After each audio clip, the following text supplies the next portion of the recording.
হায় রে মোবাইল, তুই কতই কিছু না খাইলি। প্রথমে স্বামী স্ত্রীর সম্পর্কটা খাইলি, রেডিও খাইলি, টিভি খাইলি, পত্রিকা খাইলি, টর্চ লাইট খাইলি, ক্যালকুলেটর খাইলি, ক্যামেরা খাইলি, ভিসিআর টিভি খাইলি, সিনেমা হলটা তাও খাইলি, কম্পিউটার ল্যাপটপ খাইলি, আয়না খাইলি, হাত ঘড়ি খাইলি, সবশেষে অ্যালার্ম ঘড়িটা খাইলি, রাতের ঘুমটাও খাইলি, অল্প বয়সে চোখটাও কানা করলি, আর লেখাপড়া তো খাইলি খাইলি, সাথে সাথে মূল্যবান সময়টাও খাইলি। মেলা মানুষের বলতে আমি শুনছি কিডনি বেচে নাকি আইফোন কিনছে, তার মানে তুই কিডনিটাও খাইলি। বউ সংসার স্বামী তো খাইছিস, বউ আর স্বামীর মধ্যে সতীনের মতো সম্পর্ক সৃষ্টি করছিস। আগের স্বামী স্ত্রীরা রাত্রিরে একসাথে শুয়ে কতই না কিচ্ছা কাহিনী গল্প গুজব করতো, কত হাসি আনন্দ করতো। আর এখন মোবাইল নিয়ে খাটের উপর ওই কোনাতে একজন এই কোনাতে একজন, মাঝখানে এক রাশ দূরত্ব। মনের মধ্যে কোনো মিল নাই, সংসার করতে হবে তাই করতেছে। স্বামীর স্ত্রীকে ভালো লাগে না, স্ত্রীর স্বামীকে ভালো লাগে, সবাই মোবাইলের ভিতর আসক্ত। মোবাইলের ভিতরে যেগুলো আছে শুধু ওগুলো কি ভালো লাগে। স্বামীর অন্য বইয়ের চাকচিক্য ভালো লাগে, আর স্ত্রীর অন্যের স্বামীর কথাবার্তা চালচলন এগুলো ভালো লাগে। হায় রে কি যুগ পড়লো রে, মোবাইলে সবকিছুই খাইলো রে। আগের দিনগুলা কি যে ভালো ছিল। আগে স্বামী স্ত্রীর সম্পর্ক দেখলে বুক ভরে যেত। আমাদের নানি দাদিরা যে আছে তাদের ভালোবাসা দেখলে এখনো মনটা ভরে যায়। আর আমাদের মধ্যে খালি মারামারি, ফাটাফাটি, গন্ডগোল, খোসাখুসি, এগুলো ছাড়া আর কোনো কিছুই নাই। এর একমাত্র কারণই হচ্ছে ওই সর্বনাশা মোবাইল। ওই মোবাইলেই সর্বনাশটা করলো।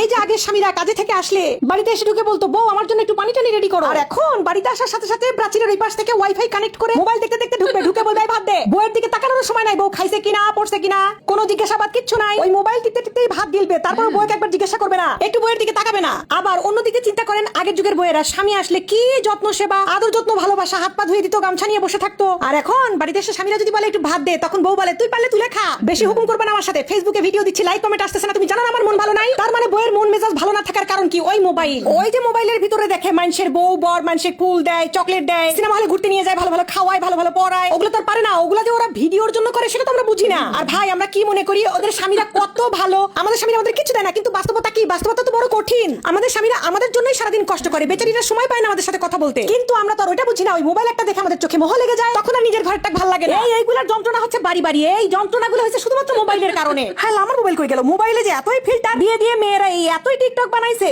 এই টিকটক দেখে দেখে আমাদের স্বামীদেরকে আমাদেরকে আর ভালো লাগে না। আমাদের মুখে মাস্তা লাগে, মুখে ব্রণ লাগে, বউ কালা কালা লাগে, বউয়ের মুখ চিমড়া চিমড়া লাগে, মুসলিম লাগে না, বউয়ের চুল ভালো লাগে না, বউয়ের কিচ্ছু ভালো লাগে না। ওই ফিল্টার মারাগুলো কি ভালো লাগে? এগুলাই হচ্ছে এখনকার সময়ের মেইন সমস্যা, বুঝেননি? আর বউদের সমস্যা হয়ে গেছে ওই যে মানুষের স্বামী বউদেরকে এত ভালোবাসে, বড় বড় গিফট কিনে দেয়, দামি দামি কার কিনে দিছে। আমাদের কপালে তো রিক্সাও জোটে না, ভ্যানও জোটে না। কিন্তু ওগুলা ভাই, ওদের তো ওগুলো অন্য জিনিস, ওগুলা বুঝি না তো আমরা। ওগুলো আমরা না বোঝার জন্যই আমাদের সংসারে আজকে এত অশান্তি। এই মোবাইল যে কি সর্বনাশটা করলো, দুনিয়ার সব খাইলো তো খাইলো, স্বামী স্ত্রীর সম্পর্কটাও খাইলো। এই মোবাইল মনে হয় কিছুদিন পর স্বামী স্ত্রীর সম্পর্কটাই রাখবে না, দুনিয়া থেকে তুলে দিবে মনে হয়। বাপরে বাপ, মোবাইলের কারণে খালি এখন পরকিয়া, ঘরে ঘরে পরকিয়া। এর বউ ওর সাথে চলে গেছে, এর বয়ফ্রেন্ড ওর সাথে চলে গেছে। কি একটা যুগ জামানা পড়লো, সি সি সি। এই মোবাইলের জন্য এখন পরকিয়াটা মানুষের কাছে ফ্যাশন হয়ে গেছে। মানে ডিজিটাল যুগ, ডিজিটাল ফ্যাশন, ডিজিটাল পরকিয়া। কোনো লাল লজ্জা কিচ্ছু নাই, বরং পরকিয়া করলে মনে হয় তারা জীবনে ধন্য হয়ে গেছে। তারা আবার ইন্টারভিউ দেয় মোবাইলের সামনে এসে, আমরা এই জন্য করছি, আমরা ওই জন্য করছি। মানে তারা যে পরকিয়া করছে সেটা তারা মনে করে না, তারা মনে করে আমরা ধন্য কিছু করে ফেলে দিছি।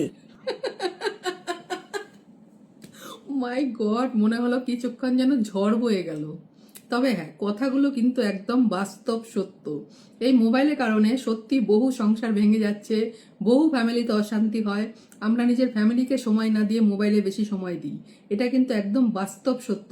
মজার ছলে বানালেও ভিডিওটার মধ্যে কিন্তু সত্যি কথা তুলে ধরা হয়েছে।